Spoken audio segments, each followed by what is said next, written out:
ঝোড়ো হাওয়ায় দীঘায় গেট ভেঙে পড়ে আহত হলেন বেশ কয়েকজন পথচারী। P4 insulated water tanks, kitchen and bath fittings, বিশুদ্ধ জল, সুস্থ জীবন, P4 আজীবন।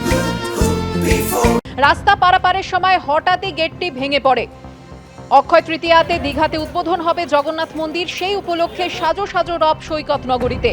জমকালো আলোয় সমুদ্র নগরীকে সাজাতে রাস্তা জুড়ে বসানো হয়েছে গেট। সেরকমই একটি গেট আচমকা ভেঙে পড়ে। দ্রুত গেটটি মেরামতের কাজও শুরু হয়। দীঘার ছবি আপনারা দেখতে পাচ্ছেন।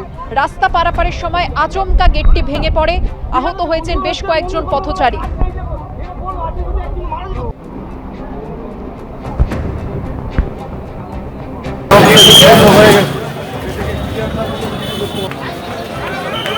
দীঘায় জগন্নাথ মন্দির উদ্বোধন উপলক্ষে সাজো সাজো রব, জমকালো আলোয় সমুদ্র নগরীকে সাজাতে রাস্তা জুড়ে বসানো হয়েছে এরকমই একাধিক গেট। সেরকমই একটি গেট আচমকা ভেঙে পড়ে।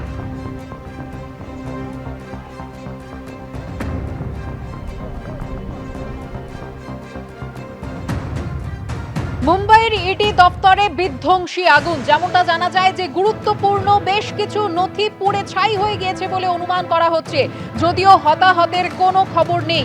শনিবার গভীর রাতে ইডি দপ্তরে আগুন লেগে যায়। মুম্বাইয়ের বালার্ড এস্টেট এলাকায় একটি 6তলা ভবনে কেন্দ্রীয় তদন্তকারী সংস্থার দপ্তরে আগুন লাগে। মুম্বাইয়ের ইডি দপ্তরে বিধ্বংসী আগুন। দপ্তরে মজুদ বহু নথিপত্র পুড়ে গিয়েছে বলে অনুমান। শনিবার গভীর রাতে ইডি দপ্তরে আগুন লাগে, যদিও হতাহতের কোনো খবর মেলেনি।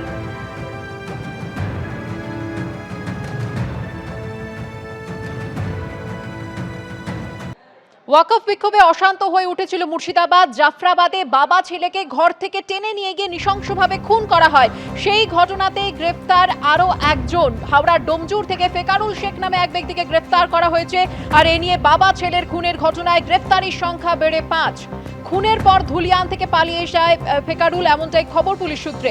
কথা বলবো আমাদের প্রতিনিধি পার্থপ্রতিম ঘোষের সঙ্গে। পার্থপ্রতিম, কি অভিযোগ রয়েছে ধৃতের বিরুদ্ধে? দেখো, তুমি জানো যে জাফরাবাদে বাবা ছেলে খুনের ঘটনায় পুলিশের তরফ থেকে বলা হচ্ছিল যারা যারা যুক্ত রয়েছে তাদেরকে গ্রেপ্তার করা হবে। এবং এই ফেকারুল শেখ, যাকে গতকাল রাত্রেবেলা হাওড়ার ডোমজুর থেকে গ্রেপ্তার করেছে রাজ্য পুলিশ, এবং এই ফেকারুলের বিরুদ্ধে যে বিষয়টা পুলিশ সূত্রে দাবি করা হচ্ছে সেটা হচ্ছে ঘটনার দিন অর্থাৎ জাফরাবাদে বাবা ছেলেকে খুনের ঘটনার সময় ফেকারুল সেখানে উপস্থিত ছিল এবং তাকে বেশ কিছু যে ভিডিও পুলিশ সংগ্রহ করেছে সেই ভিডিওতে তাকে অস্ত্র নিয়ে থাকতেও দেখতে পাওয়া গিয়েছিল বলে পুলিশ সূত্রে দাবি করা হচ্ছে। এবং সেই মতোই ফেকারুলকে খোঁজ করা হচ্ছিল, কিন্তু ঘটনার পর ফেকারুল পালিয়ে যায় এবং পালিয়ে গিয়ে এখানে রাজমিস্ত্রির কাজে লিপ্ত হয়েছিল। এবং সেই তারপর ডোমজুর থেকে গতকাল রাত্রিবেলায় ফেকারুলকে গ্রেপ্তার করেছে পুলিশ। এবং যে বিষয়ে জানা যাচ্ছে ফেকারুলের বাড়িও কিন্তু এই শামশেরগঞ্জ থানা এলাকাতেই। এবং এই নিয়ে বাবা ছেলে, জাফরাবাদে বাবা ছেলে খুনের ঘটনায় ফেকারুলকে নিয়ে গ্রেপ্তারির সংখ্যা দাঁড়ালো 5। ধন্যবাদ পার্থপ্রতিম।